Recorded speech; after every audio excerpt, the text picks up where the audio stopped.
नमस्कार। सखी सिंधियत खोज संस्था के पारां अॼु मां तव्हांखे स्वामी हरीश शर्मा जी सां मिलायां थी, जेके असांखे सिंधी विवाह जी रस्म ऐं उन्हनि जे गूढ़ रहस्यनि सां परिचित कराईंदा। नमस्कार स्वामी जी, तव्हांजो हिते स्वागत आहे। अॼु मां जानकारी वठणु चाहींदमि कि सिंधी विवाह जी रस्म छो आहिनि और उन्हनि जो रहस्य छा आहे।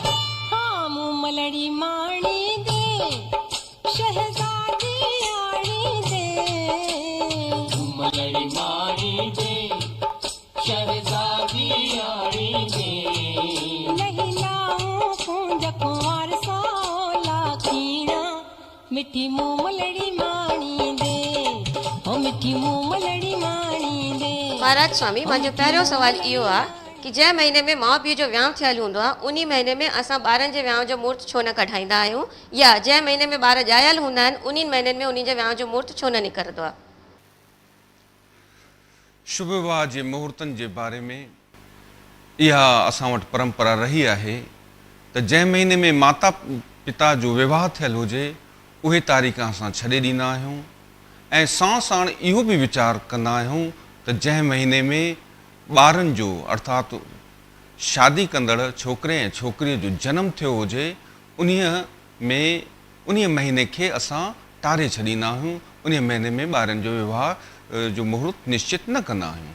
इन जे रहस्य में इहो प्रमाण ॾिनो वियो त परमपिता परमात्मा जी ही कृपा सां जंहिं नक्षत्र में ॿार जो जनमु थियो आहे या जंहिं नक्षत्र में माता पिता जो विवाह सफल थियो हुयो उन महीने खे छॾे ॾिजे, छो त कंहिं बि कार्य जी सफलता जो श्रेय परमात्मा जे मथां असां रखंदा आहियूं।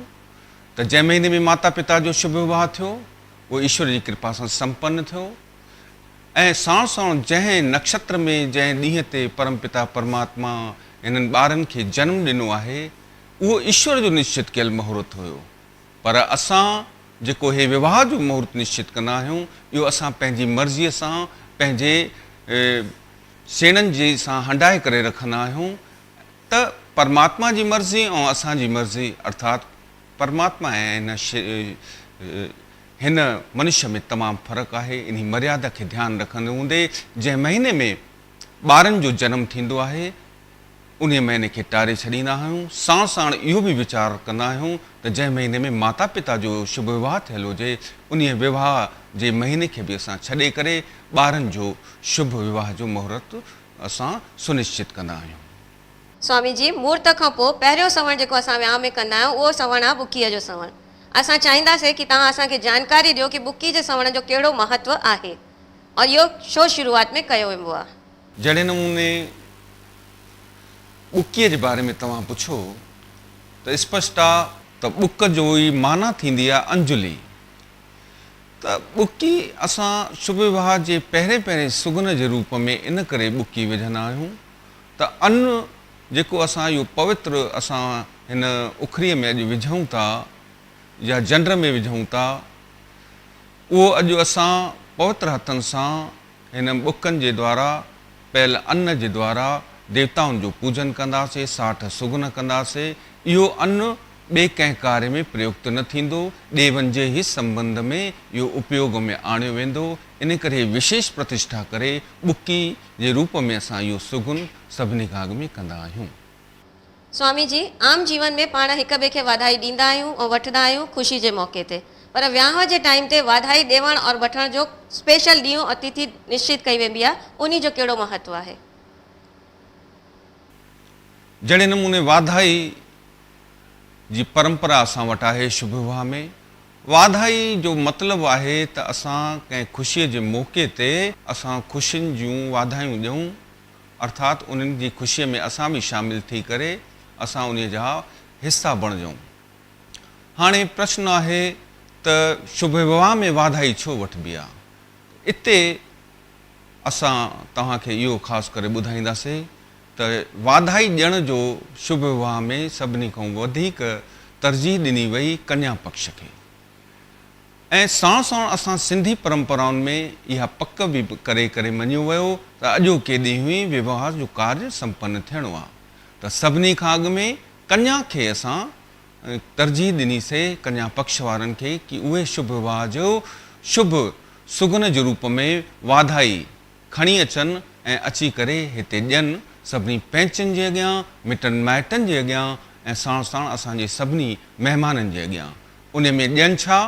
शुभ प्रतीक जेको पवित्र फल मञियो वियो उहो शुभ नारेल ऐं ट्राल, जेको असां अची करे कन्या पक्ष वारा अची करे ब्राह्मण खे ॾींदा आहिनि ऐं असां उहो ट्राल घोट राजा खे पाए करे उहो पवित्र कन्या पक्ष जे तरफ़ां आयल नारेल खे प्रतिष्ठित करे पंहिंचनि जे अॻियां, मुखियुनि जे अॻियां, मिटनि माइटनि जे अॻियां अची करे पहिरीं वाधाई उन घोट राजा खे ॾींदा आहियूं। तंहिंखां पोइ ॿियनि सभई मिली करे घोटे तन खे वाधायूं ॾींदा आहिनि ऐं ख़ुशियूं मल्हाईंदा आहिनि।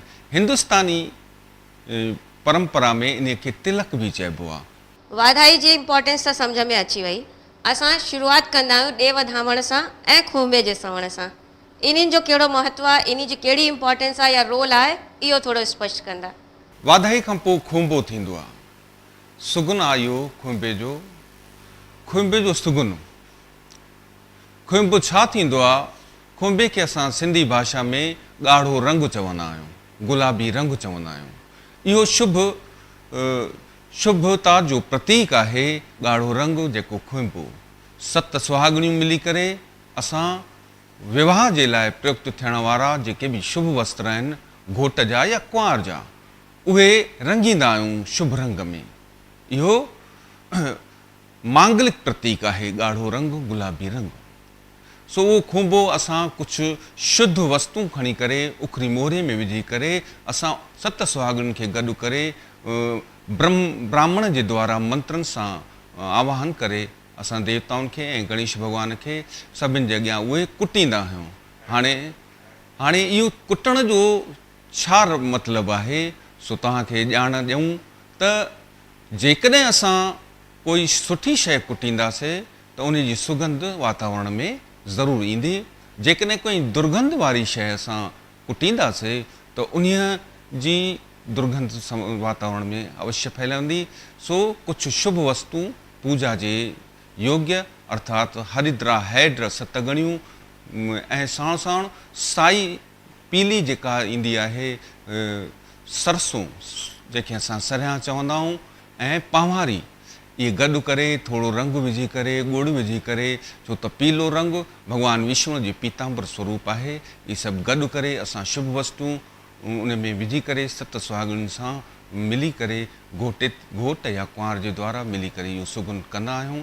जीअं असांजे हिन घर में अॼु ख़ुशीअ जो कार्यक्रम आहे ऐं ख़ुशीअ जी वस्तुएं, पवित्र वस्तु हिन वातावरण खे पवित्र कनि ऐं ख़ुशहाल जीवन असांजे ख़ुशहाल पल अचण वारा आहिनि। सो इहो ॻाढ़ो रंग प्रतीक आहे ख़ुशियुनि जो। सो अॼु हे ख़ुशी जो कार्य असांजो निर्विघ्न संपन्न थिए, इहो भाव आहे खूंबे जो। खूंबे जे सवण जे बारे में तव्हांजी जानकारी मिली। तव्हां जेका जानकारी ॾिनी उहा ॾाढी फ़ाइदे वारी हुई। लेकिन हिकिड़ो ॿियो इम्पोर्टेंट सुवाल इहो आहे कि वनवाह जो मतिलबु छा थींदो आहे? विहांउ खां पहले असां छोकिरे छोकिरी खे वनवाह में छो विहाईंदा आहियूं? अखरनि सां स्पष्ट आहे त वनवाह, जंहिं ॿार खे असां अॼु विवाह जंहिंजो संपन्न करायूं था, उन्हीअ खे प्रतिबंध जे रूप में असां इहो चवंदा आहियूं कि तूं काॾे बि हेॾे होॾे न वञ, तुंहिंजे अॻियां हाणे तूं प्रतिबंध आहे, छो त मंत्रनि जे द्वारा तुंहिंजो सुगुन आरंभ थी चुका आहिनि। इन करे हल्दी लॻाए करे, उबटन लॻाए करे हिकिड़ो प्रतिबंध तुंहिंजे अॻियां लॻायूं था असां तुंहिंजे मथां त तूं हेॾे होॾे काॾे न वञजांइ, एकांत में रहिजांइ, छो त तूं अॼु खां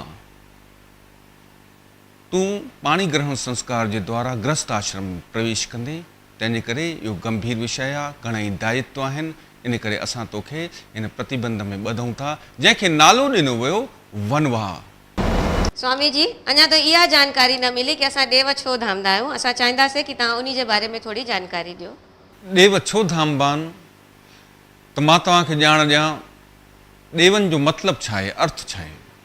ॾेव जो अर्थ आहे असांजा जेके परिवार जा वॾा जेके हिन संसार में कोन्हनि, असां जिन जा वंशज आहियूं, अॼु उन्हनि ॾेवनि जो आवाहन असां पंहिंजे घर में कंदासीं। छाजे करे त शुभ विवाह जे शुभ उपलक्ष्य में असां सभिनी खे आमंत्रित कंदा आहियूं, मिटनि खे, माइटनि खे, पाड़े वारनि खे, दोस्तनि खे, मित्रनि खे।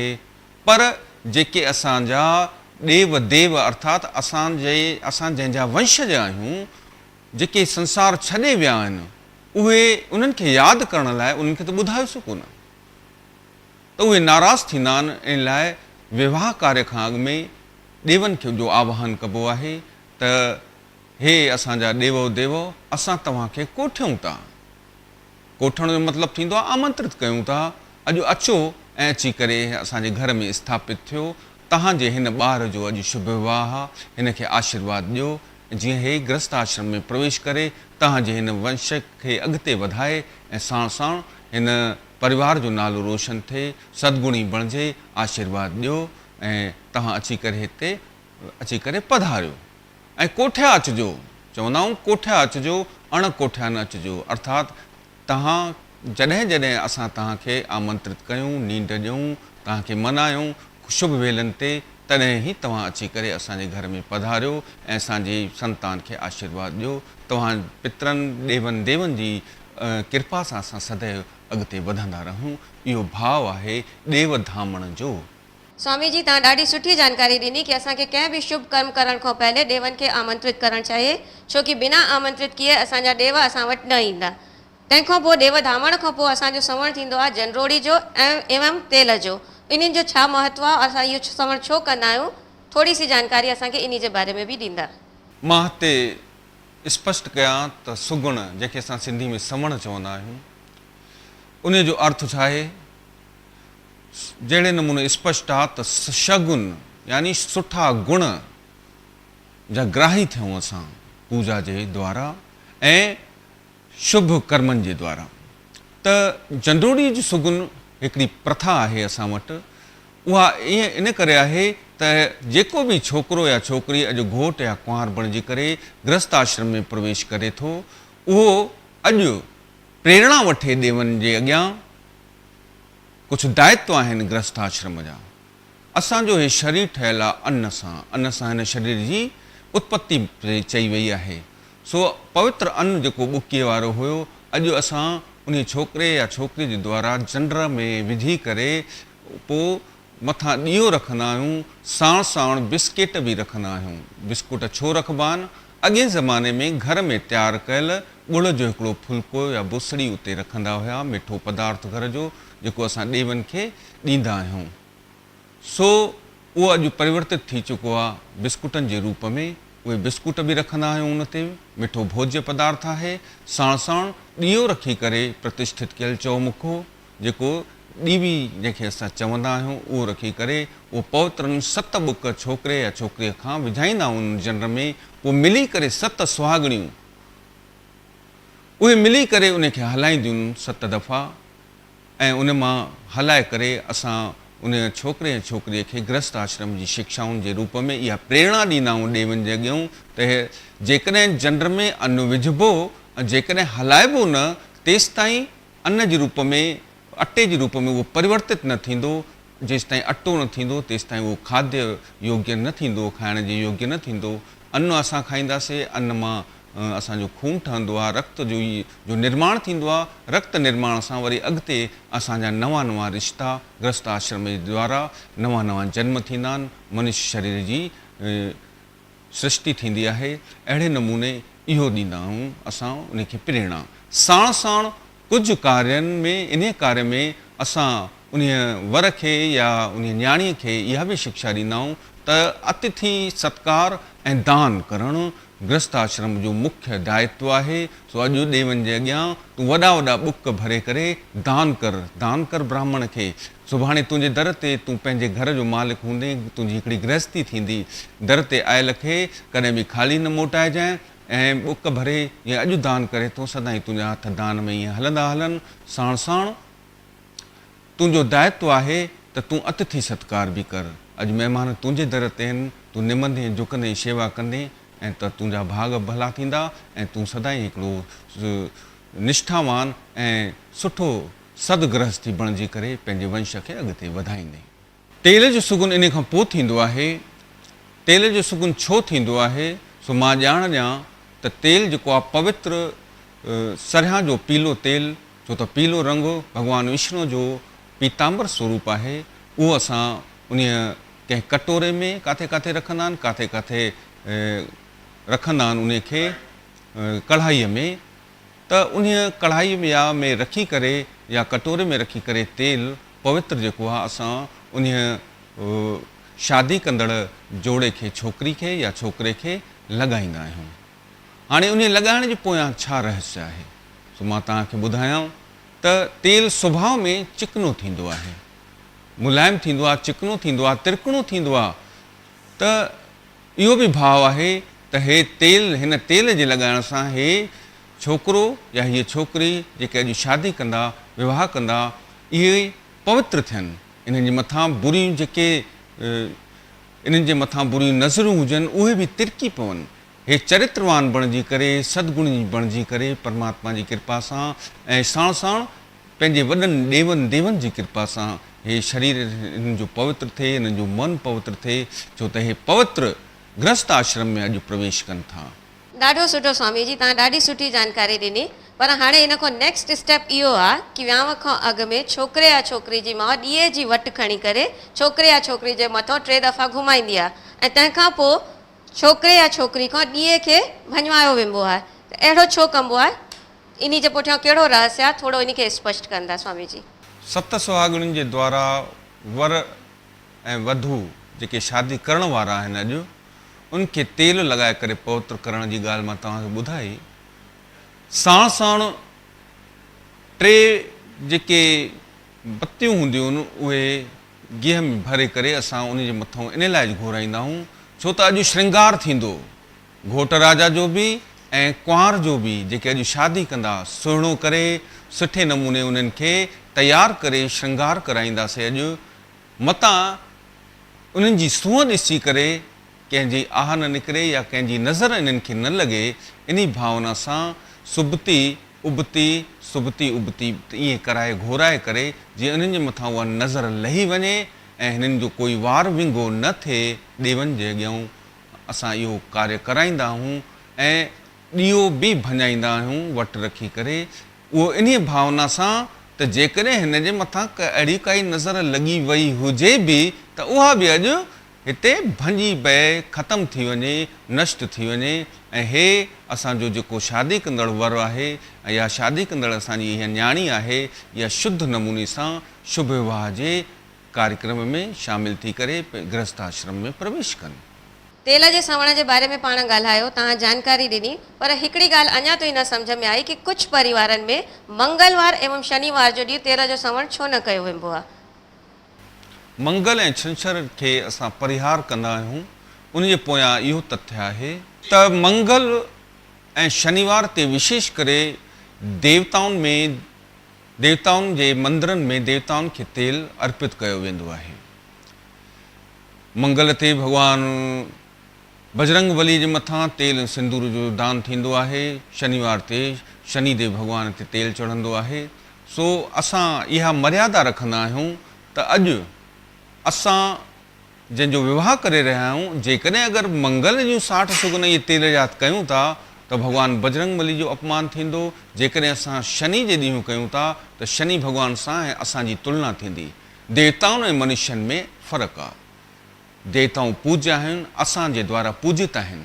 जेकॾहिं असां बि उन्हनि जी तुलना में पाण ते तेल चढ़ायूं, तेल जो अभिषेक करायूं त इहा समानता थियण सां उन्हनि जो अपमान थींदो, अमर्यादा थींदी। सो मर्यादा जे ध्यान में रखंदे हुए असां इहे 2 ॾींहं छॾे ॾींदा आहियूं उन जे सम्मान में कि असां तव्हांजे सम्मान में पंहिंजे ॿार खे अॼु तेल जो सुगुन साठ न कंदासीं, छो त अॼोके ॾींहुं तव्हां देवताउनि जी तेल जे द्वारा पूजा थिए थी। अॼु असां पंहिंजे शादी कंदड़ वर ऐं शादी कंदड़ न्याणी जे मथां तेल अर्पित करे अभिषेक न कंदासीं।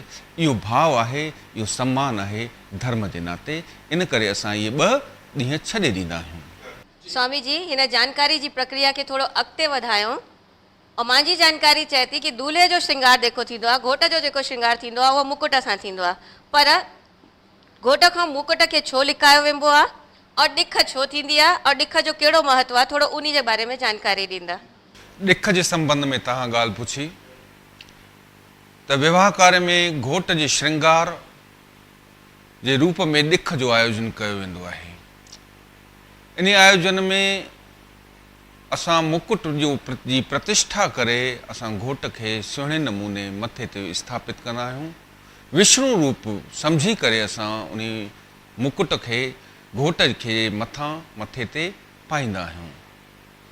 हाणे इन घोट खां इहो मुकुट लिकाइबो छो आहे त उन जो रहस्य इहो आहे त हे घोट न इन लाइ न ॾिसे छो त हे प्रतिष्ठित थियण खां बिना हिन जे मस्तक ते न पायो वेंदो, तेसि ताईं हिन जी नज़र न पए, कंहिंजी ख़ासि करे घोट जी नज़र हिन जे मथां न पवे। सो इन्हीअ भावना सां उन घोट खां उहो असां लिकाईंदा आहियूं ऐं जॾहिं प्रतिष्ठा कंदा आहियूं तॾहिं मंत्रनि जे द्वारा असां प्रतिष्ठा करे उन विष्णु रूप स्वरूप सम्झी करे उन विष्णु स्वरूप न असांजे मुकुट जी प्रतिष्ठा करे असां उन जे मथां स्थापित कंदा आहियूं। मां इहा बि ॼाण ॾियां त इन खां अॻु में असां घोट जी भेण जे द्वारा चोटी कराईंदा आहियूं, साण साण ॻिटीअ जे रूप में मखण जो सुगुन बि कंदा आहियूं। इहो छो कंदा आहियूं?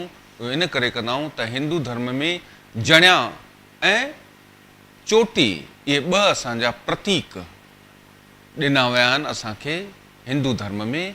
त हिंदू धर्म जो आधार आहिनि जणियो ऐं चोटी, इन निशानी सां ई असांजी पहचान आहे।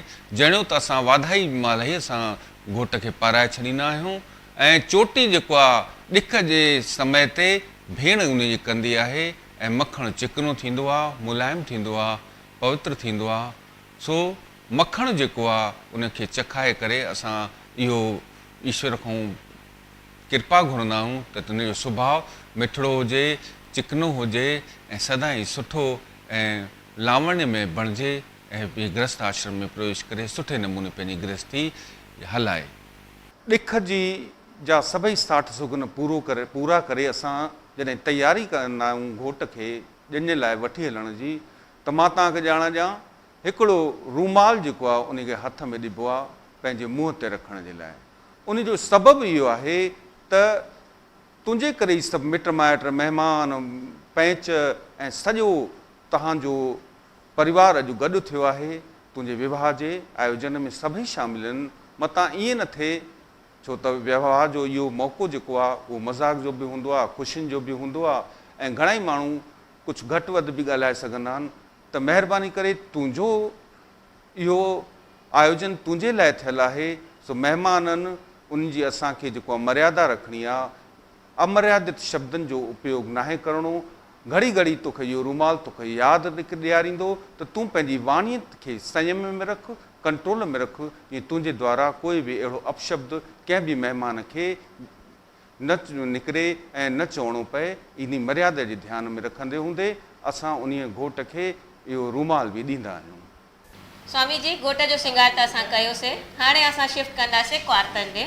क्वार्ता मुनी खोड़ाईंदा आहिनि, उन्ही जो छा महत्व आहे, छो थींदो आहे और जनरली इहो ॾिठो आहे या आम तौर पे असां इहो ॾिठो आहे कि विहांउ जे समय मुनी जो सॼो सामान हटाए छॾिबो आहे, त अहिड़ो छो कबो आहे? थोरो उन जे बारे में जानकारी ॾींदा। मां तव्हांखे ॼाण ॾियां त मुनी जो माना छा आहे। मुनी अर्थात मंडप। जंहिं मंडप जंहिं स्थान ते विवाह थियणो आहे उहो उन स्थान जो चुनाव करे असां मंडप जे रूप में असां उते मुनीअ जी स्थापना कंदा आहियूं। इहे क्वारिते पक्ष जे पारां थींदो आहे। क्वारिते पक्ष जे द्वारा उहा मुनी रखी करे असां गंगा जो आसन अर्थात गंगा जी रण रेणु जंहिंखे चइबो आहे वारी जी स्थापना करे चैन वेदन स्वरूप 4 दिला उते रखी करे उन में देवताउनि जी ऐं चैन वेदन जी असां कलश स्थापित कंदा आहियूं, उन्हनि जो आवाहन कंदा आहियूं। साण साण इहा प्रार्थना कंदा आहियूं त असांजी जेका मुनी जो स्वरूप हूंदो आहे उहो चइनी दिशाउनि खे इंगित कंदो आहे। अर्थात 4 लकड़ियुनि जे रूप में उहा ठहियलु हूंदी आहे, स्तंभ हूंदो आहे, इन खे असां मुनी करे चवंदा आहियूं। हिंदीअ में सम्झिजे त इहो मंडप आहे, विवाह मंडप, जंहिंजे हेठां वेही करे अॼु विवाह जो कार्य आरंभ थींदो। सो उहा प्रतिष्ठित कराए करे असां परमपिता परमात्मा खां इहा वेनती कंदा आहियूं, उन्हनि खे प्रार्थना कंदा आहियूं त अॼु हिन स्थान खे तव्हां पवित्र कयो, हिन स्थान ते तव्हां अची करे विराजमान थियो। छो त हिन स्थान ते अॼु असांजी न्याणीअ जो शुभ विवाह थियणो आहे। साण साण इहा बि ॼाण मां ॾियां त मुनी उन जे मथां ॿधबी आहे। मुञ जंहिंखे मुञ चइबो आहे, इहा हिकिड़े नमूने रस्सी थींदी आहे, उहा उन जे मथां ॿधी करे ॻंढ ॿधी छॾिबी आहे। उहा छो ॿधबी आहे? इन करे ॿधबी आहे त हिन स्थान ते असां पूजा करे त हलिया वेंदासीं, हिन स्थान जी रखवाली ॿियो कोई कंदो कोन, तंहिंजे करे असां वेनती करे असां इन खे ताले जे रूप में या बंधन ॿधी था वञूं त हिन स्थान जी अपवित्रता कॾहिं नष्ट न थिए जेसि ताईं असां हिते अचूं न, विवाह कार्य आरंभ न थिए। इन इहा भावना करे कुआरिते पक्ष जे द्वारा उहो ब्राह्मण उते अची करे मुञ सां उन खे बंधन जे रूप में, ताले जे रूप में सम्झिजे, उहा ॻंढ ॿधींदो आहे ऐं उन खां पोइ वेनती करे पलो पाए उतां हलिया वेंदा आहियूं असां।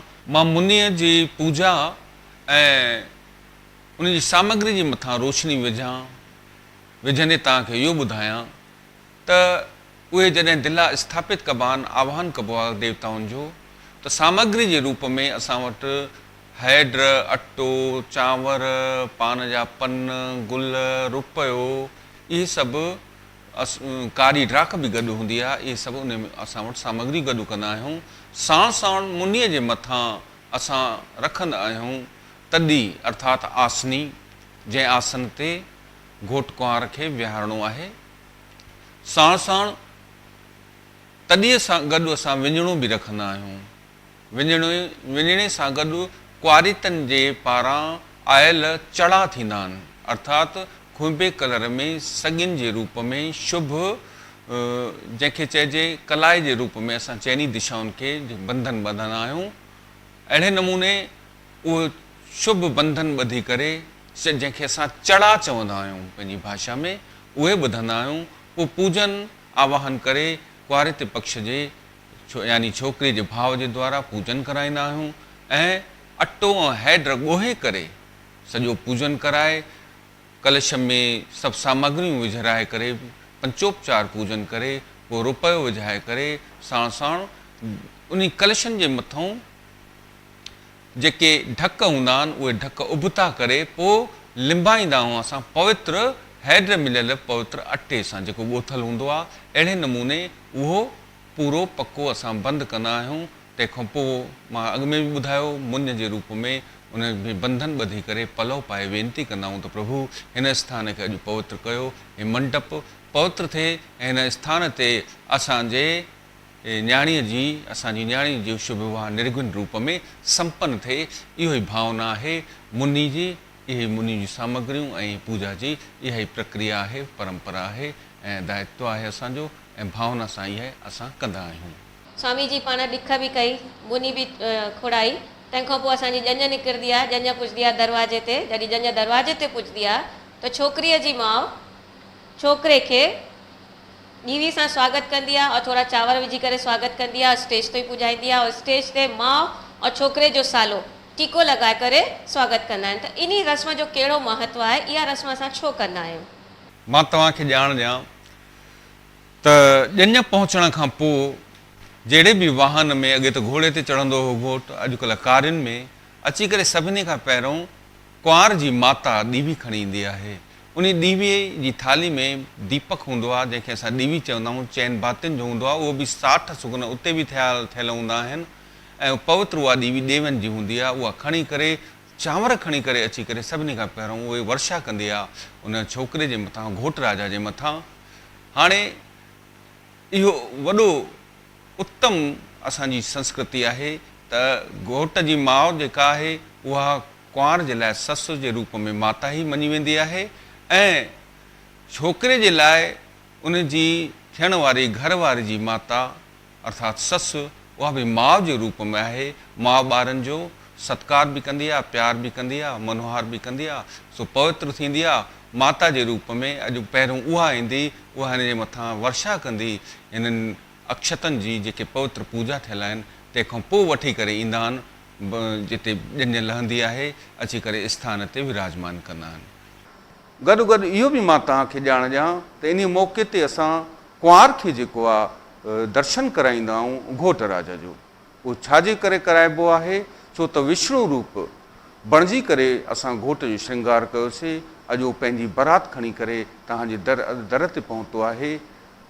त जॾहिं विष्णु भॻवानु पहुता हुया लक्ष्मी जी सां विवाह करणु, त उन्हनि जो एॾो तेज़ हुयो जो उहो लक्ष्मी माता न पई सही सघे। त परे खां ई उन्हनि जो दर्शन कराइण जे लाइ चयो वियो। इहा परंपरा उतां हलंदी थी अचे। पर असांजे ॻोठनि में अॻिए ज़माने में इहा बि ॻाल्हि हुई त उन ज़माने में कुंवार जो सॼो मुंहुं घूंघट जे रूप में लिकल हूंदो हुयो। उहा घोट खे विवाह खां पोइ उनजो दर्शन कंदी हुई। हाणे आधुनिक ज़माने में इहा ॻाल्हि न आहे, पर इहा बि ॻाल्हि जुड़ियल आहे त उन जो दर्शन कीअं करे उन ज़माने में इन रूप में उन कुंवार खे असां घोट राजा जो दर्शन कराईंदा हुआसीं। ॿई ॻाल्हियूं जुड़ियल आहिनि ऐं धर्म जूं आहिनि, इन करे परंपरा में आहिनि। इहो बि असांजो हिकिड़ो प्यारो ऐं पवित्र सुगुन आहे। तव्हां ॿी ॻाल्हि पुछी त छोकिरे जे साले जे द्वारा हुनखे टीको थींदो आहे ऐं छोकिरी जी माता बि ईंदी आहे उते, जिते स्टेज हूंदो आहे, अची करे उनजो स्वागत कंदी आहे। त मां ॼाण इहो द्वार जो चार जो रूप में असां वटि इहा परंपरा आहे। अर्थात घोट अंदरि प्रवेश करे स्थान ग्रहण कयईं, सभिनी खां अॻु में असां अची करे उन्हनि जो सम्मान कंदासीं। घोट जो सम्मान उनजे साले जे द्वारा कि तव्हां अॼु असांजे इन अङण में पधारिया आहियो, तव्हां पूजनीय आहियो ऐं तव्हांखे शुभ प्रतीक जे रूप में शुभ नारेल मां तव्हांखे भेंट कयां थो। पंहिंजो परिचय बि ॾींदो आहे ऐं पेरे बि पवंदो आहे, तिलक बि कंदो आहे, छंडो बि हणंदो आहे ऐं उन्हनि खां आशीर्वाद बि घुरंदो आहे। ऐं घोटे जे तरफ़ां घोट जे तरफ़ां आनर जेको साण हूंदो आहे उहो बि हिकिड़ो नारेल जेको उन जी चीरीअ में पियल हूंदो आहे उहो उनखे ॾींदो आहे। ई शुभ फल अर्थात नारेल जे रूप में इन्हनि जी अदला बदली थींदी आहे, हिक ॿिए सां परिचय बि थींदो आहे, सम्मान जे रूप में इहा परंपरा बि असां वटि थींदी आहे। अहिड़े नमूने द्वारचार जे रूप में असां इहा प्रक्रिया उते कराईंदा आहियूं। असां द्वाराचार बि कयो, छोकिरे जो स्वागत बि कयो। हाणे असांजो नई ॿी रस्म थींदी आहे कि छोकिरे खे असां अॻिते वठी वेंदा आहियूं ॿांभण सां गॾु, ऐं छोकिरी खे परदे जे पुठियां बीहाए करे पेर कछाई जी रस्म कंदा आहियूं। त उन में छोकिरी खे परदे जे पुठियां छो बीहाईंदा आहियूं, पेर कछाई जी रस्म छो थींदी आहे, ऐं वरी छोकिरी जे पेर खे छोकिरे जे पेर खे खुंबे पाणी सां छो धोयो वेंदो आहे? स्वामी जी थोरो उन जे बारे में ॿुधाईंदा। पेर कछाइण जे बारे में तव्हां पुछो था त इहा रस्म असांजी इन करे थींदी आहे त अॻिए ज़माने में जॾहिं विवाह थींदा हुया तॾहिं घोट कुंवार हिक ॿिए खे ॾिसंदा ताईं न हुया। असांजा वॾा वेंदा हुया, विवाह जा सभई कार्य निश्चित करे हली ईंदा हुया। त कुझु परंपराऊं असांजूं इन लाइ बि ठहियूं त घोट खे असां इहा ॼाण ॾियूं जेसि ताईं विवाह न थियो आहे, जेसि ताईं छोकिरीअ खे न ॾिठो आहे उन, त हिकिड़ो परदे जे रूप में असां लॻाए करे घोट खे ऐं कुंवार खे बीहारींदा आहियूं। हिकिड़ो ॾावण वंडो थींदो आहे, अर्थात हिकिड़ी लकड़ीअ में धाॻो ॿधलु हूंदो आहे, उहो असां छोकिरे जे पेर खां वठी करे छोकिरे जे पेर खां मथे खणंदे अची कन ताईं असां वठी वेंदा आहियूं। ॿिए रूप में ईअं बि चऊं कि असां उनजी ऊचाई, कुंवार जी ऊचाई जे बारे में थोरो सो संज्ञान ॾींदा आहियूं उन घोट खे त तुंहिंजी ज़ाल जेको आहे तुंहिंजे ऊचाईअ में हेतिरी आहे। ॿिए नमूने घोट जा पेर ऐं न्याणीअ जा पेर, छो त न्याणीअ पवित्र आहे, पूजनीय आहे, साण साण न्याणो बि थियण वारो जेको असांजो आहे उहो बि पूजनीय आहे। अॼु ॿिन्ही जा पेर कछाए करे हिक ॿिए जे मथां असां ॿिन्हिनि जा हथ हिक ॿिए सां मिलाईंदा आहियूं, पोइ पर उन खां अॻु में पेर हिक ॿिए सां मिलाईंदा आहियूं। पोइ सॼो जीवन ई हिक ॿिए सां उन्हनि जो मिली वेंदो आहे, इहो मिलन थी वेंदो आहे सॼे जीवन जे लाइ। पोइ माता अर्थात कुंवार माउ उन्हनि जा पेर धोईंदी आहे, सो बि शुभ रंग सां। जेको बि खुंबो कयो है उहो पवित्र ॻाढ़ो कलर, काथे काथे खीर सां बि धोईंदा आहिनि। अहिड़े नमूने उन्हनि जा पाद प्रक्षालन थींदो आहे, सम्मान कबो आहे न्याणीअ जो ऐं न्याणे जो। अहिड़े रूप में इहा रस्म असां वटि थींदी आहे। स्वामी जी, पेर कछाई खां पोइ हिकिड़ो ॾाढो रोचक सवण थींदो आहे, उहो आहे गुल चुनण जो। तव्हां असांखे ॿुधाईंदा कि गुल चुनण जो छा महत्व आहे, छो चुनबा आहिनि, और उन में साली और छोकिरो ई छो पार्टिसिपेट कंदा आहिनि? गुल चूंडाइण हिकिड़ी रस्म आहे त अॼु ॿ परिवार गॾु थींदा, हे जोड़ो गॾिबो अॼु ख़ुशी जो ॾींहुं आहे। गुल जे रूप में असां जेको आहे कपां जेका हूंदी आहे उहा उछलाईंदो आहे ब्राह्मण, ऐं कुआरेते परिवार जे बि हिकिड़ी साली जेका हूंदी आहे उन जे द्वारा उन खे सॾु कबो आहे, ऐं हिकु पासे हूंदो आहे घोट। सो हीउ ख़ुशीअ जो कार्यक्रम आहे, पर परंपरा अहिड़ी इन करे रखी वई आहे त हे ख़ुशियुनि जो वेलो आहे, हे जोड़ो अॼु मिली रहियो आहे, साण साण ॿ परिवार बि मिली रहिया आहिनि। सो इन्हनि खे वेझो आणण जे लाइ ऐं मज़ाक जे रूप में बि तव्हां सम्झो, मज़ाक न आहे, आहे त रस्म, पर ही ख़ुशीअ जो वेलो आहे। ॿिनि परिवारनि खे वेझो आणण जे लाइ हिकिड़ी चटाभेटी जे रूप में असां उन्हनि खे चवंदा आहियूं इहे असां ख़ुशियुनि जा गुल मथां छिड़कायूं था। सो इहे अॼु तव्हां चूंडियो, हिकु पासे घोट, ॿिए पासे। पर स्वामी जी सवाल त इहो ई आहे न कि साली ही छो, ॿियो कोई छो न? साली इन करे कि अक्सर जेको आहे साली जेका थींदी आहे उहा छोकिरी जी तव्हां सम्झो था भेण थींदी आहे, त भेण जा तमामु वधीक अहिड़ा सुपना हूंदा आहिनि त मां पंहिंजे थियण वारे जीजाजीअ खे पूरी तरह सां परखियां, मुंहिंजी भेण अॼु हुनजी पत्नी थींदी। सोचो मां बि नारी आहियां, नारी जे रूप में मां पूरी तरीक़े सां हिन जी परीक्षा वठां अॼु, ऐं पकी थियां, पूरी तरह सां संतुष्ट थियां त मुंहिंजी भेण खे सदैव सुखी रखंदो। इन लाइ हिकिड़े नारी मन जी सॼी जेको आहे अनुभूति उन नारी खे ई थी सघंदी आहे। इन करे हे साली जो चुनाव कबो आहे, ऐं साली उन सां गॾु विहारबी आहे, ऐं पोइ गुल चूंडींदा आहिनि। पोइ हिक ॿिए जे मथां असां चटाभेटी कराईंदा आहियूं, अर्थात प्रतियोगिता सम्झो। पोइ जेको वधीक चूंडींदो आहे पोइ उन ॿिन्हिनि जा खणी करे हिकिड़ो फोटो चखाए करे घोट खां पोइ पुठितऊं कुंवार जे पोयां फूकारो ॾींदा आहियूं, यानी ख़ुशबू भरियल वातावरण थिए ॿिन्ही घरनि में। सो इहो कार्य कराए असां तंहिंखां पोइ ॿिन्ही जी ॾिसंदा आहियूं भाई हे खटियो की न हूअ खटी, वरी ताड़ियूं वॼाईंदा आहियूं, खिलंदा आहिनि पाण में, हिक ॿिए खे जेको आहे वाधायूं बि ॾींदा आहिनि, मज़ाक बि कंदा आहिनि हिक ॿिए सां। पर वेझो आणण जे लाइ इहा रस्म ठाही वई, इहो ई इन जो महत्व आहे। इन हल्के फुल्के वातावरण खां पोइ असां थोरो सीरियस वातावरण माहौल जी तरफ़ सीरियस रस्म कंदा आहियूं, उहा आहे हथियाले जी रस्म। उहा छो कंदा आहियूं और उन में थोरो माहौल एतिरो सीरियस थोरो सो छो थी वेंदो आहे हिन हल्के फुल्के वातावरण खां पोइ? हथियाले जो समय असां निश्चित कंदा आहियूं जॾहिं पको मुहूर्त कढाईंदा आहियूं, गणेश छपाईंदा आहियूं।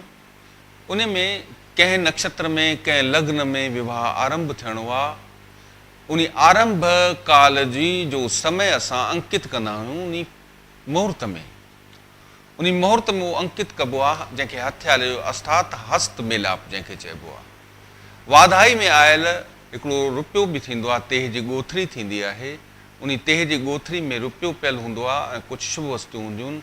उहो रुपयो छो त अॼु लक्ष्मी रूप बणिजी करे असां वटि कन्या ईंदी, लक्ष्मी जो प्रतीक धन आहे, उनजो स्वरूप सिक्को आहे। उहो सिक्को जेको आहे हथ में रखी करे हस्त यानी पाणी ग्रहण हस्त मेलाप कराईंदा आहियूं, जंहिंखे हथियालो चइबो आहे। उन हथियाले जो समय निश्चित हूंदो आहे, अर्थात इहा पहिरीं प्रारंभिक अवस्था आहे वेदीअ जी शुभ विवाह जे कार्यक्रम आरंभ करण जी रस्म, जंहिंखे हथियालो चइबो आहे। हथियाले साण उहो रुपयो रखी करे घोट ऐं कुंवार जो हथ बंदि करे कोई मिठाइण या कोई मिठी शइ या मेवो बि अंदरि रखिबो आहे। पोइ ॿिन्हिनि जो हथ ॿधी छॾिबो आहे ऐं साण साण कचो सूत कचे सुट सां उन खे ॿधी करे ब्राह्मण उनखे इहो आज्ञा ऐं आदेश ॾींदो आहे त तव्हां हथ तेसि ताईं न जुदा थिए, इहो हथु जेसि ताईं मां न चवां, इहो अलॻि न थिए। विवाह कार्य में जंहिं महिल असां आदेश कंदासीं तंहिं महिल ई तव्हांजो हथु इहो खुलंदो, तेसि ताईं विवाह जा कार्य सभु तव्हांजा थींदा रहंदा, वेदी आरंभ थींदी। हथियाले जे बारे में ॻाल्हाईंदे समय स्वामी जी तव्हां थोरो तेह जी गोत्री जे बारे में ॻाल्हायो। तेह जी गोत्री जे बारे में थोरी डिटेल जानकारी ॾींदा असांखे? मां अॻु में बि तव्हांखे ॿुधायो, तेह जी गोत्री जेका आहे उहा ईंदी आहे कुआरे ते पक्ष मां वाधाई सां गॾु। उन तेह जी गोथरीअ में कुझु शुभ वस्तुऊं, चांवर, फोटा ऐं बादामियूं, मिश्री, इहे सभु हूंदी आहे। ऐं तेह जो मुहूर्त बि हूंदो आहे। तेह मतिलबु थींदो आहे ते जो अर्थ आहे उहे अर्थात केरु भॻवान श्री गणेश, जिन जी कृपा सां हे मुहूर्त थियो, वाधाई वञे थी। शुभ विघ्नहर्ता भगवान इन कार्य खे शुभता प्रदान कनि, संपन्नता प्रदान कनि। इन भावना सां उहो तेह जी ॻोथरी ईंदी आहे। साण साण लक्ष्मी रूप बि सिके जे रूप में, हथियाले जो रूप बि असां जा कुआरेता उन में विझंदा आहिनि। उहो असां संभाले करे घोट पीउ खे ॾींदा आहियूं, या ब्राह्मण रखंदो आहे हथियाले जे समय, उहो उन घोट कुंवार जो हथु ॿधाइण महिल असां उन खे कम में आणींदा आहियूं। इहा आहे तेह जे बारे में जानकारी। तेह जी ॻोथरी जो सिक्को कढी करे हथियालो ॿधबो आहे। हथियाले खां पोइ वेदी पढ़बी आहे। वेदी पढ़ण में हिकिड़ो सगुन आहे या सवण आहे कि घोट कुंवार खे चादर सां ढकबो आहे। उन जो छा महत्व आहे स्वामी जी? वेदी जे बारे में मां तव्हांखे इहा ॼाण ॾियां, वेदी जो मतिलबु छा आहे। वेदी ठही आहे वेदीअ मां, वेदी जी रचना थींदी आहे त कुआरेते पक्ष द्वारा स्थापित कयल हुन मंडप खे जॾहिं बंदि कबो आहे, बंधन में आणबो आहे, त जॾहिं घोट ईंदो आहे, घोट सां गॾु आनर ईंदो आहे उनजी सुरक्षा में, उहो आनर खे हिकिड़ी काती हूंदी आहे, उहो अची करे विसर्जन कंदो आहे उन कातीअ जे द्वारा। पोइ मां हथ जोड़े आज्ञा वठबी आहे कि हिन स्थान ते हाणे सुमंगल वेदीअ जी रचना थींदी, जंहिंसां विवाह जी रस्म, वेदीअ जी रस्म थींदी। उहा वेदी हिते पढ़बी आहे। पोइ उहो सभु सामान उतां हटाए करे उन स्थान ते वेदी जी रचना थींदी आहे। ब्राह्मण वेदी जी रचना कंदो आहे। वेदी जा सभु मंत्रनि जे द्वारा कार्य पूरा थींदा आहिनि, यज्ञ थींदो आहे। हा, इन जे विच में हिकिड़ी इहा तव्हां ॻाल्हि पुछी त इहा जेका असां रस्म कंदा आहियूं, ढके छॾिबो आहे। उहो ढकण जो मतिलबु इहो हूंदो आहे त वॾा सदाईं नंढनि खे ढकींदा आहिनि। सो ॿिन्हिनि जा मथा मिलाए करे असां उन्हनि जे मथां ढके छॾींदा आहियूं उनखे वस्त्रनि सां, त असां वॾा आहियूं, नंढनि खे सदैव ढकींदासीं। ईश्वर सल सभ खे ढके। इन खां पोइ नांदी श्राद्ध जे रूप में असां वॾनि खे यादि कंदा आहियूं ऐं कुझु उन्हनि खां बि आज्ञा घुरंदा आहियूं त परदे जे अंदरि हे जेके आहिनि, जेके असांजा ॿार आहिनि, इन्हनि ते तव्हां दया कयो ऐं कृपा कयो त हे जोड़ो सदैव सदगृहस्थी बणिजी करे हिन नवजीवन खे जो सृजन करे सदगृहस्थी बणिजे। इन भावना सां उहो असां लॻाईंदा आहियूं परदो। तव्हां इहा जानकारी ॾिनी कि आनर काती खणी करे छो बीहंदो आहे, पर हिकिड़ो सवाल अञा हुन में हिकिड़ो ॿियो बि आहे, हिकिड़ी रस्म ॿी बि थींदी आहे कि माह घोरी वेंदी आहे। उहा माह घोरण जी रस्म छो थींदी आहे? माह छो घोरबी आहे, उन जी पोयां हिकिड़ी ई भावना आहे। असां घोट कुंवार जे मथां जेके बुरियूं नज़रूं आहिनि उनखे हटाइण जे लाइ हिकिड़े उन घोट जे ई वस्त्र, अंग वस्त्र में ॿधल कारी माह, कोयलो, हिकिड़ो कोको, हिकिड़ो कुझु पैसो, उहो ॿधी करे ईंदा आहियूं जीअं हिन जी नज़र, बुरी नज़र हिन जे मथां सभु लही वञे। उहो कंहिं बि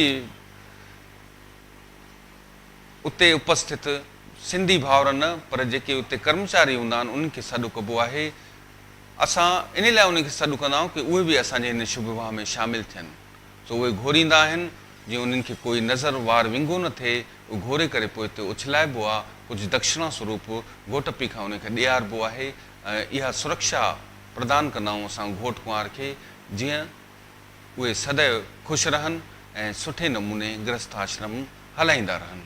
स्वामी जी, छोकिरे छोकिरी खे असां बुरी नज़र सां बचाईंदा आहियूं, तंहिंखां पोइ असां ॾिसंदा आहियूं त छोकिरी जो भाउ, मामो, चाचो ऐं पीउ हथ ॾियण जी रस्म कंदा आहिनि। उन रस्म जो कहिड़ो महत्व आहे, इहे असां छो कंदा आहियूं, थोरो इन जे बारे में ॿुधाईंदा? अर्थात पवित्र जेको यज्ञ थियल आहे उन जो पवित्र ताप, इन जे टिनी तापनि खे दूर करे न्याणी अॼु असां ॾियूं था पिया, जंहिं वर जे खे अॼु विवाह जे रूप कराए करे। सो असां उहे सभिनी खां पहिरियों भाव खे सॾु कंदा आहियूं। भाव खे सॾु करे उहे पवित्र अग्नीअ जो ताप हीअं करे हीअं कराईंदा आहियूं, अर्थात टच न थिए। छो त अग्नि जो संबंध वायु सां आहे, वायु जो संबंध सॼे ब्रह्मांड सां आहे, ईअं वर्णित आहे शास्त्रनि में। सो उहो ताप अर्थात सेक उनखे भाव जे द्वारा न्याणी खे ऐं उन न्याणे खे ॾींबो आहे पंहिंजे भेणीअ खे। ऐं साण साण जेको हथियालो आहे उन खे बि छुई करे हथ जोड़ी इहा प्रार्थना कंदा आहियूं असां त हे न्याणी पंहिंजे वरघर सां सदाईं सुखी रहे। ऐं ॿिए नमूने में इहो हिकिड़ो साक्ष्य बि आहे त साक्षी बणिजे हे भाव त असांजो भेणीअ जे रूप में हे ई आहे जंहिंखे असां अॼु वर्ण कयो आहे, असांजो विवाह थी रहियो आहे, इहो बि साक्षी थिए त असांजो पूजनीय भेणवियो इहो ई आहे। अहिड़े ई नमूने इन श्रृंखला में मामो, चाचो ऐं पीउ मां तव्हांखे ॼाण ॾियां त भाव जेको हूंदो आहे उहो न्याणीअ जो अर्थात दुल्हन जेका आहे जेका कुंवार आहे उनजो सॻो भाव थींदो आहे। माउ वरी संदसि माउ जेका आहे जेको मामो आहे उहो संदसि माउ जो भाव आहे। वरी चाचो जेको आहे उन संदसि कुंवार जे पीउ जो भाव आहे ऐं पिता त आहे। इहे सभु साक्षी बणजनि त जंहिं न्याणे जो असां वर्ण कयो आहे असां उन खे आशीर्वाद ॾेई रहिया आहियूं मंत्रनि जे द्वारा। जेको हव्य ॾिनो वियो आहे, जेको हवन थियो आहे, उनजी पवित्र अग्नीअ जे अॻियां हथ ॾेई करे असां आशीर्वाद बि ॾियूं था ऐं हथियाले खे असां सफल बणाइण जे लाइ ईश्वर खे प्रार्थना बि कयूं था ऐं साक्षी बि अॼु बणिजूं था। इहो ई भाव आहे हिन हथ ॾियण जी परंपरा जो। स्वामी जी, हाणे असां पुॼा आहियूं वेदी जे अंत ताईं। वेदी जे अंत में जनरली इहो ॾिठो वियो आहे कि सोहरे जी गोथरी मां पैसा कढी करे पैसनि जा बुक भरे करे कुंवार ॿांभण खे दान ॾींदी आहे। उन दान ॾियण जो और सोहरे जी गोथरी मां ई पैसा कढी करे ॾियण जो छा महत्व आहे ऐं इहो छो कबो आहे? ॾाढो वॾो महत्व आहे त अॼु जेका कुंवार बणिजी करे जंहिं घर में आई आहे उनजो सहुरो उनखे लक्ष्मी रूप में पंहिंजे घर में वठी वेंदो ऐं लक्ष्मी रूप सम्झी करे उन कन्यादान कुंवार जे पीउ कयो आहे। ऐं लक्ष्मी जो साक्षात स्वरूप पैसा हूंदा आहिनि। सहुरो जेको आहे उहो पंहिंजी ॻोथरी अॻियां कंदो आहे उन कुंवार जे अॻियां त अॼु खां वठी तूं मुंहिंजी थीअं, असांजे घर में तुंहिंजो रहन सहन थींदो, दायित्व मुंहिंजे पुत्र खयो आहे, तुंहिंजे घोट खयो आहे। सो अॼु दान कर तूं असांजा पैसा हिन घर जा, छाजे करे जो शास्त्रनि में चयल आहे जेको जहिड़े नमूने दान कंदो आहे उनखे ओड़े ई फल जी प्राप्ति थींदी आहे। तूं लक्ष्मी रूप हलंदी असांजे घर में, लक्ष्मी असांजे घर में धन जो वाधारो करे। इन भावना सां सभिनी खां अॻु में पहिरियों कमु वेदी थियण खां पोइ तूं इहो कर त ब्राह्मण खे वॾा वॾा बुक भरे करे दान ॾे, जीअं असांजे घर में धन जी कॾहिं कमी न रहे।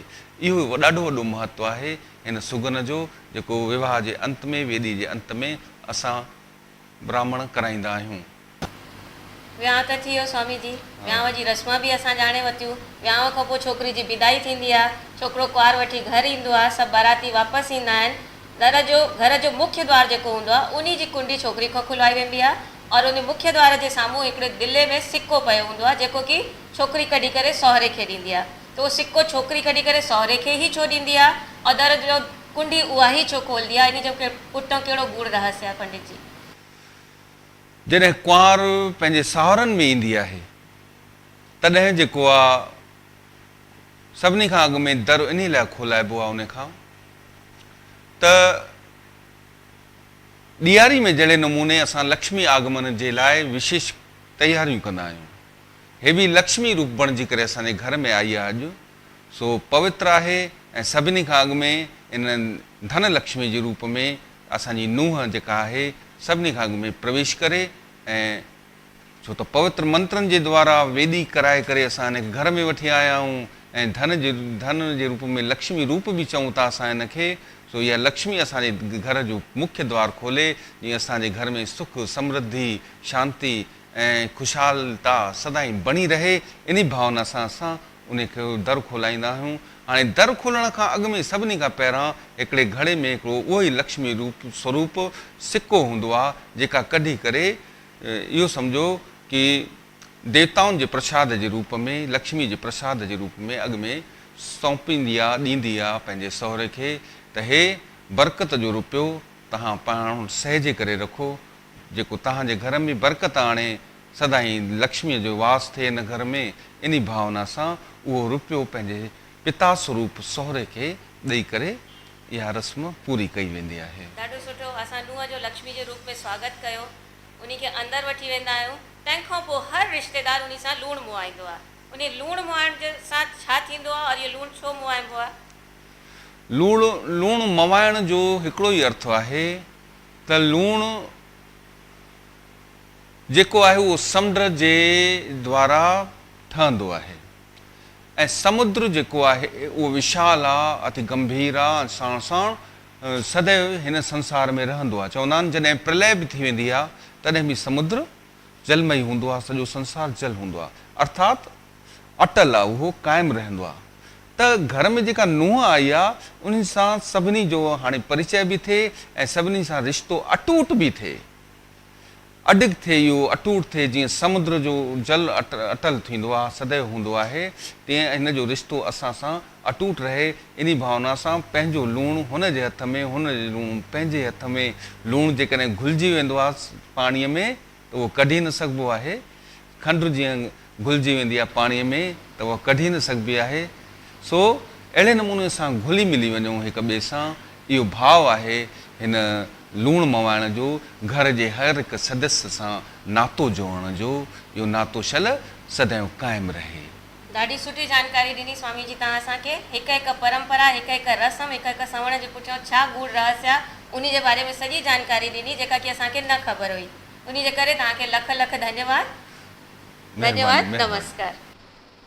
पंहिंजी जानकारी जे मुताबिक़ मां हर सवण, हर साठ जे पुठियां जेके बि जानकारी वठणी हुई उहा मां स्वामी जी सां ॼाणण जी कोशिशि कई, पर थी थो सघे मां काई रस्म, काई सवण, काई साठ भुली वई हुजां, तंहिंजे करे तव्हां असांखे क्षमा कंदा। प्यारा भाउरो भेनरो, जेके बि प्रश्न विवाह जे संबंधित भेण कया, मां तव्हांखे ॼाण ॾियां त असांजे सिंध प्रदेश में जेके बि ज़िला हुया या ॻोठ हुया, चवंदा आहिनि हर 12 कोहे ते ॿोली बदिलबी आहे, त रीति रिवाज़नि में बि फ़र्क़ु स्वाभाविक आहे।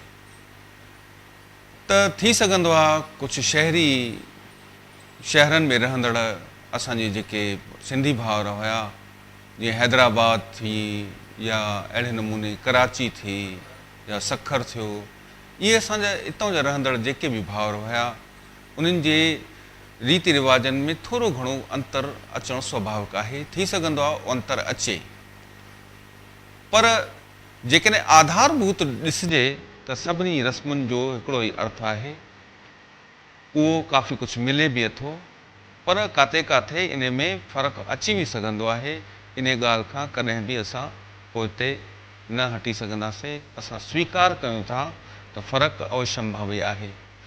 सो हर मुल्क जे रीति रिवाज़नि ऐं रस्मनि जे आधार ते सुखन साठ जो फ़र्क़ु थी सघंदो आहे, पर वेॾीअ जी असांजी परंपराऊं साॻियूं जूं साॻियूं हर हंधि आहे।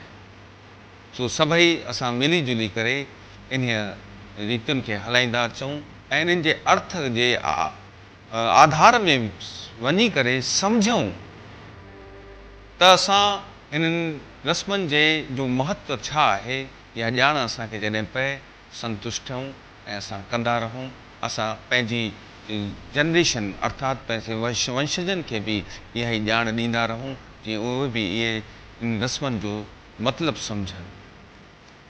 मां तव्हांखे अॻियां हिकिड़ी ख़ासि वेनती इहा बि रखां त इहो बिल्कुलु ज़रूरी न आहे त जेका मुंहिंजे द्वारा या असां ब्राह्मणनि जे द्वारा गॾु कयल इहा जानकारी हिकदमि सत्य ऐं सही ऐं बिल्कुलु ई स्पष्ट रूप सां हिकदमि सत्य जे मथां या इहो चइजे की पकी ॼाण आहे।